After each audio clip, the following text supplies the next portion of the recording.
Salut à tous, et bienvenue dans ce nouvel épisode de Verdict en série, l'émission qui vous aide à choisir les séries à regarder ou à éviter. Aujourd'hui nous allons parler de Viking, de spin-off et de suite, j'ai nommé Viking Valhalla. Alors, est-ce qu'on doit grimper dans son dracard pour aller conquérir ce nouvel opus sans attendre, ou au contraire rester raqué pour se contenter du souvenir de la série originale? Voyons ça ensemble.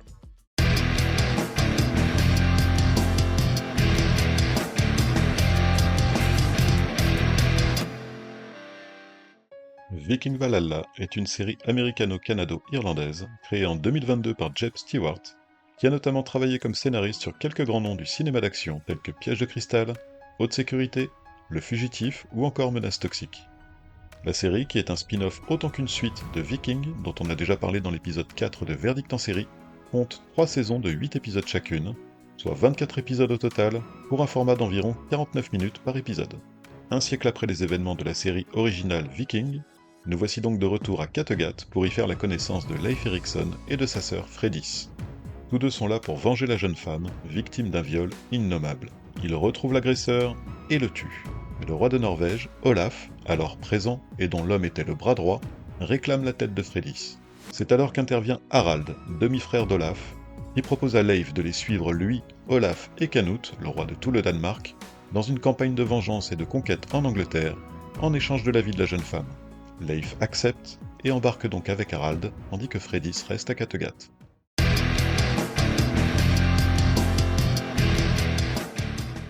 Si je vous ai fait un épisode sur la série Viking il y a peu, je peux aujourd'hui vous avouer sereinement que ce n'était pas seulement parce que j'avais envie de vous en parler, même si c'était bien le cas, entendons-nous. Non. L'autre raison, c'était parce que j'étais alors en plein visionnage de cette suite, et que je ne pouvais m'empêcher de faire des comparaisons avec l'original. Alors commençons par là.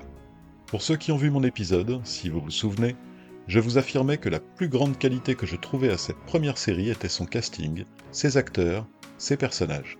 Je vous mettais en avant le fait qu'absolument tous les personnages de la série, principaux, récurrents, secondaires ou juste de passage, m'avaient marqué. Aucun d'entre eux ne m'avait laissé indifférent. Eh bien pour Viking Valhalla, c'est l'exact contraire. Si c'était volontaire, on pourrait saluer le parfait effet miroir, d'autant que c'est un concept qu'on va retrouver un peu partout, comme je vais vous l'expliquer plus loin, mais je doute que ce soit le cas. Parce que les personnages de ce spin-off m'ont tous laissé parfaitement indifférent. On sent bien que les acteurs font ce qu'ils peuvent, mais à une ou deux exceptions près, ils souffrent tous d'un énorme manque de charisme, et je les trouve bien moins écrits que les personnages de l'original. Alors j'ai bien conscience que passer derrière des Ragnar, Rollo, Ivar, Lagertha ou Bjorn n'était clairement pas la tâche la plus aisée au monde, évidemment, et que ça joue forcément sur ma perception ici, quand j'ai aimé ces personnages. Mais là, bah non, ça fonctionne pas. Non pas qu'ils soient mauvais, mais juste, je n'arrive pas à ressentir grand-chose pour eux. Je me fiche un peu de ce qui va leur arriver, et déjà, ça en dit très long sur la série. Je vous parlais aussi des décors somptueux dans Viking. Ils l'étaient parce qu'ils étaient formidablement mis en image, mais aussi parce qu'il s'agissait de panoramas que je n'avais pas forcément l'habitude de voir.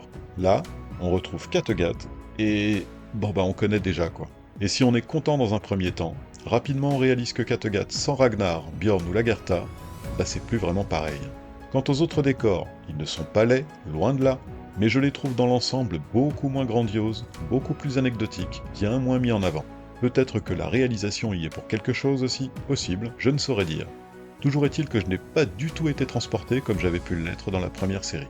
Un autre truc que j'avais adoré, et dont j'avais parlé dans ma précédente vidéo, c'était les batailles absolument épiques auxquelles on assistait, non, dans lesquelles on était complètement immergé tout au long des 6 saisons de Vikings. C'était beau, violent, intense, sans concession et magnifiquement filmé. Et là, qu'en est-il? Vous vous souvenez de l'effet miroir? Eh bien voilà, tout est dit. Je développe un peu quand même. Les rares batailles qui jalonnent Viking Valhalla, un comble pour une série sur les Vikings, qui plus est qui succède aux aventures de Ragnar, sont inintéressantes, beaucoup trop courtes, sans aucune intensité, surcutées et donc totalement illisibles, ce qui m'a semblé être un cache-misère pour essayer de faire croire aux spectateurs que les combats étaient épiques justement. J'hésite encore entre en vouloir aux créateurs d'avoir mis si peu de ces scènes dans cette mouture, ou les en remercier, je ne sais pas. Mais non, là encore, c'est raté. Et même si de nouveau on voit que les acteurs font ce qu'ils peuvent, on n'arrive pas une seconde à y croire. Même le maniement des armes par les acteurs m'a paru bien moins maîtrisé, et donc bien moins crédible. Et puis il y a le scénario, sur lequel je ne vais pas pouvoir m'étaler pour des raisons évidentes de spoil, le fameux effet miroir. Dans Viking, l'histoire était prenante, et en dehors de quelques petites longueurs somme toute inévitables, je n'ai jamais décroché de la série. Bah là, c'est tout le contraire. Valhalla est une immense longueur, parfois entrecoupée de petites scènes un peu plus denses, mais qui ne suffisent pas à réveiller l'intérêt, et donc je me suis vraiment ennuyé tout du long.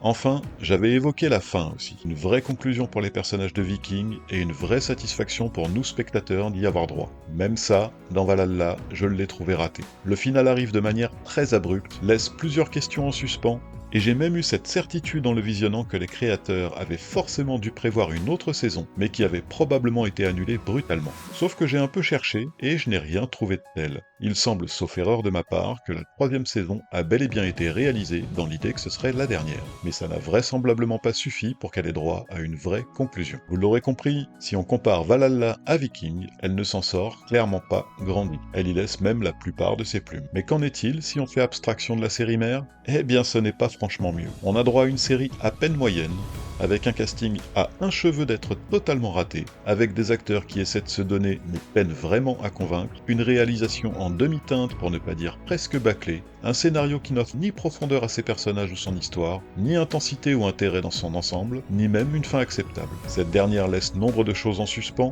et je veux bien croire qu'on puisse accepter les fins qui laissent de la place aux spectateurs, mais dans ce cas, tout ce que ça lui laisse, c'est de la frustration, celle de voir toutes ces intrigues coupées nettes, et débrouillez-vous avec ça, nous, on a fini. Non, décidément, peu importe comment on l'envisage, au mieux on pourra trouver la série tout juste moyenne, et on ne pourra s'empêcher de regretter ce qu'on vient de voir une fois terminé, en repensant à la qualité de la série à laquelle elle fait suite.